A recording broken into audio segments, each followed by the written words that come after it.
मला वाटते हा TRP मिळवण्याचा प्रयत्न आहे।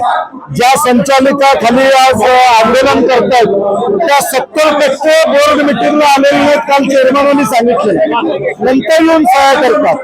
एवढंच प्रेम असेल तर बरोबर बोललं पाहिजे, चर्चा केली पाहिजे।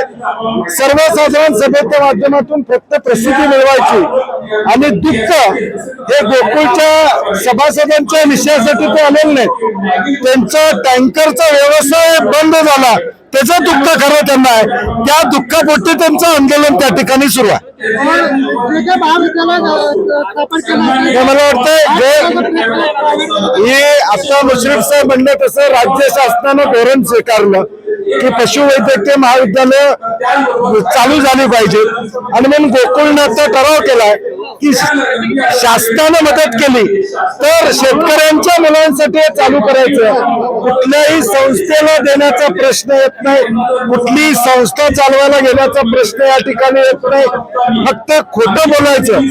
आजच्या सभेचं एकच आहे की दुःख टँकर गेलेल्याचं दुःख त्यांना ते दुःख व्यक्त होते। नाही, चुकीचं आहे, याचा खुलासा चेअरमनने केलेला हे ऍब्सोल्युटली खोटा आहे। नाही, मला वाटतं आता त्यांना कुठलाही मुद्दा नाही, लोकांच्या पर्यंत जाऊ शकत नाहीत। लोकांनी विश्वासानं आमच्या सगळ्यांच्यावर गोकुळची जबाबदारी दिलेली आहे, पुढे सुद्धा त्यांना मिळणार नाही याची खात्री झाल्यामुळे आता खोटं बोलण्याचं काम ते करतायत, त्याला सभासद फसणार नाही।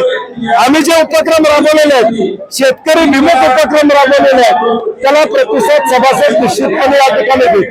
आणि आता चेअरमन जे प्रश्नाने उत्तर द्यायला लागले त्यांनी टाकलेल्या प्रश्नाचीच उत्तरं ते द्यायला लागलेले, त्यामुळे सभा आम्हाला चालवायची आहे, त्यांना गोंधळ घालून ती संपवायची आहे हे सिद्ध होते। चला।